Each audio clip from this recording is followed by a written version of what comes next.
Hello, my name is Jake. You know what? Nope. Nope. Not doing it again. Nope. Nope.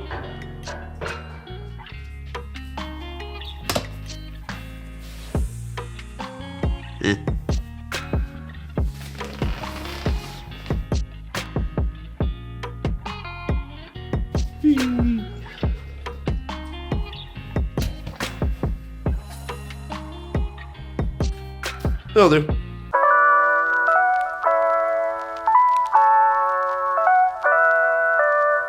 Hello, my name is Jake, and welcome back to A Few Bricks Short. Also, happy birthday! Today, February 5th, marks the first birthday of this channel. And seeing as how my first video, we looked at Miles Morales versus Morbius, it seemed appropriate to look at set 76279, Spider-Man Race Car, and Venom Green Goblin. This is a 7+ set in the Marvel theme. It has 227 pieces, 3 minifigures, 0 stickers, and retails for $34.99. We'll get to that. This set comes with Spider-Man, Ghost Spider, Venom Green Goblin, his Venomized glider, and a Spider-Man themed race car. Spider-Man has dual prints for his head, giving him a full mask, front and back costume prints in the classic bright red and blue for his torso, and web arm printing. This has kind of been LEGO's go-to Spider-Man since 2021, when not directly referencing the Marvel movies. He has been in 7 sets in 2021 and 2022. There's already been 2 this year with him, this set we're talking about today, and another one I'll probably cover in another video. This torso and head have actually been used with dual molded blue and red legs twice, once in the Daily Bugle and the other time in the Spider-Man and Doc Ock mech battle for some reason. And that gives him some great boot flair there. This head was actually used one more time in the 2021 Advent calendar. So in total, the torso has been used 11 times, and the head has been used 12 times. So if you're already a LEGO Spidey fan, chances are pretty high you already have this one. Spider-Man is also given this rubber web element. It's fun, and I actually thought it was brand new for this set.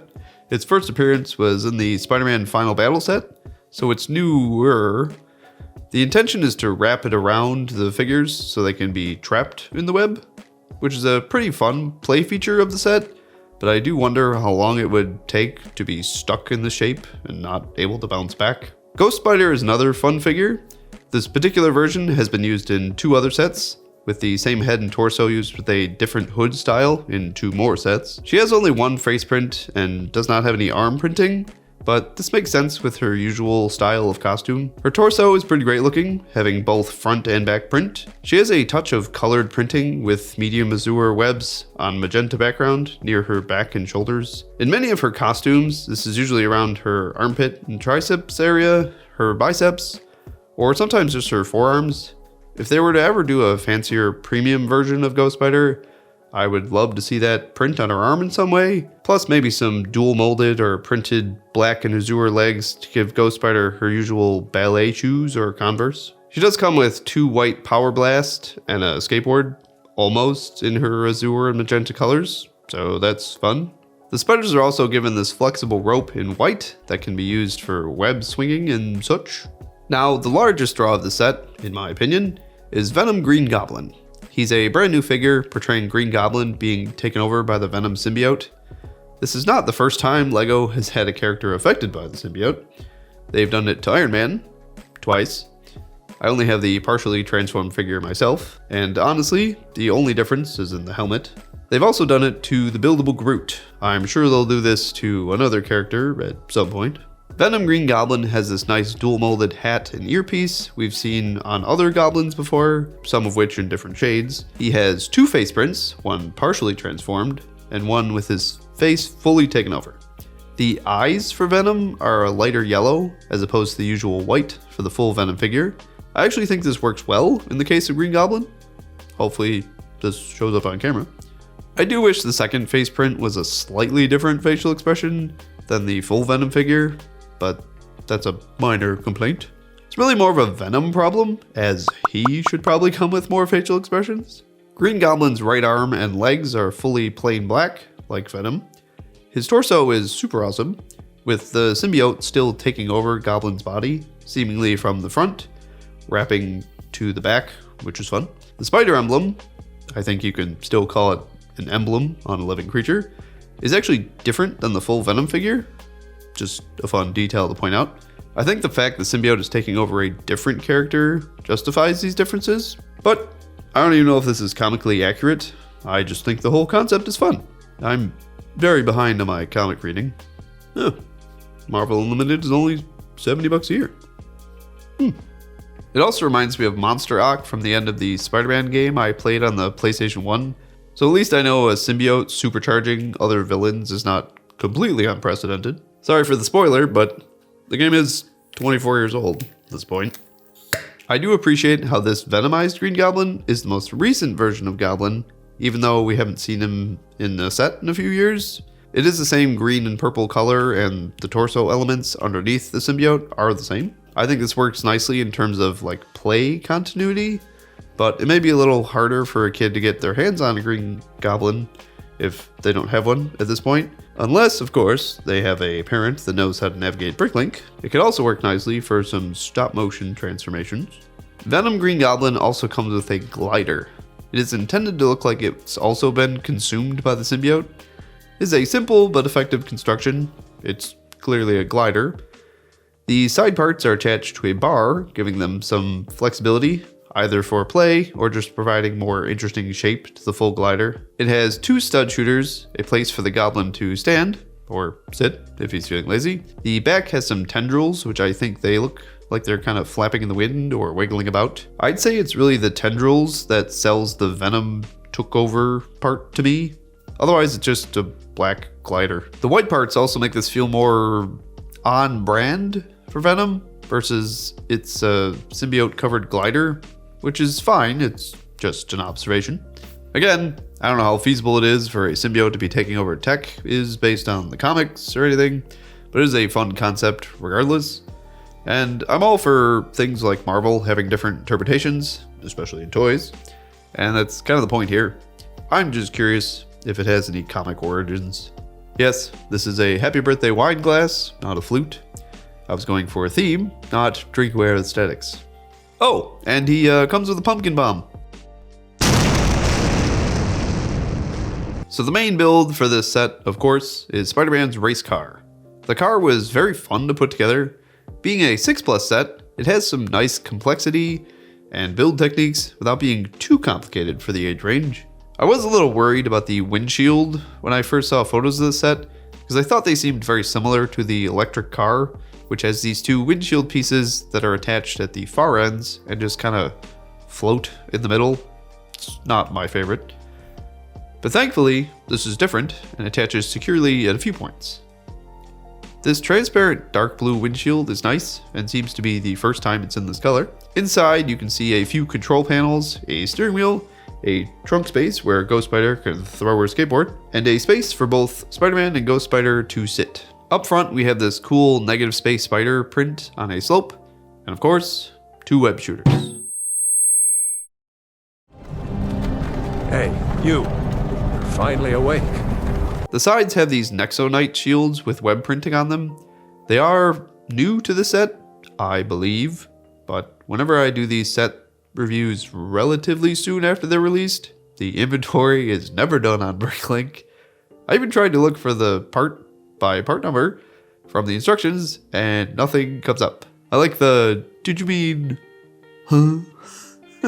The quad exhaust pipes on the back are fun, and the stud with the bar into the stud with a hole is actually really cool looking for being such a simple thing. The angles and edges on this car are super cool looking. There's lots of different orientation used to provide the shape of this car, and so many spots that come together so smoothly.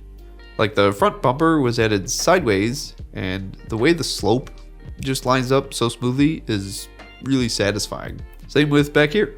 My wife likes Speed Champions, and she said their build techniques are actually very similar. Speaking of, this car is 8 studs wide, just like Speed Champions cars. Most other city themed or other LEGO cars are usually 6 studs wide, so this one is a little larger in comparison. If you are familiar with the Miles Morales car from last year, the overall shape and look is actually quite similar. It is interesting that they release these a year apart from each other. Do we think this will be an annual thing? There's also a banana peel.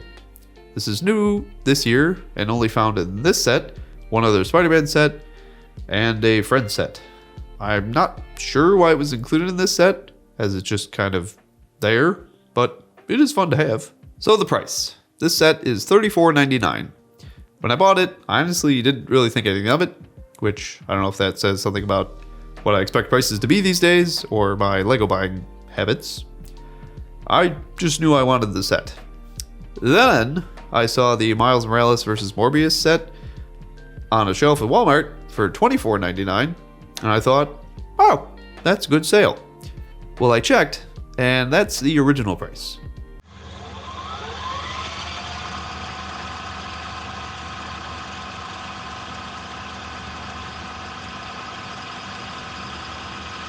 This is a 7+ set in the Marvel theme with 220 pieces, 2 minifigures, and 0 stickers.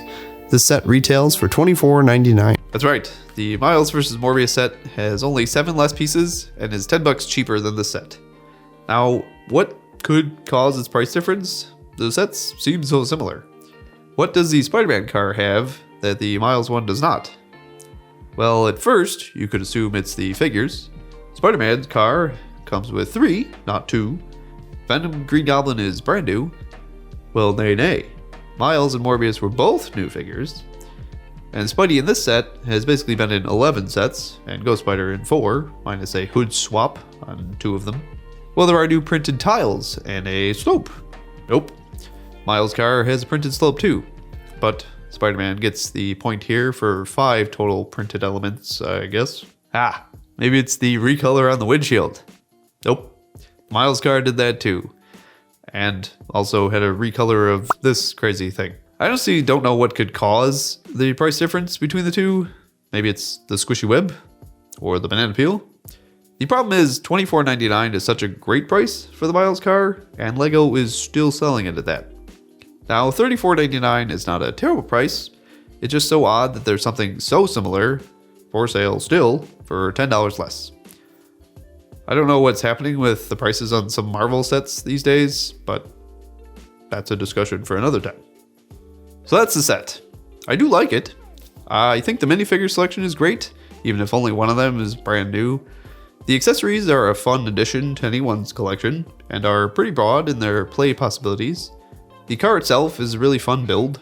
It had a lot of great techniques, and while not supremely easy build, it does give a nice challenge for those around the intended age range.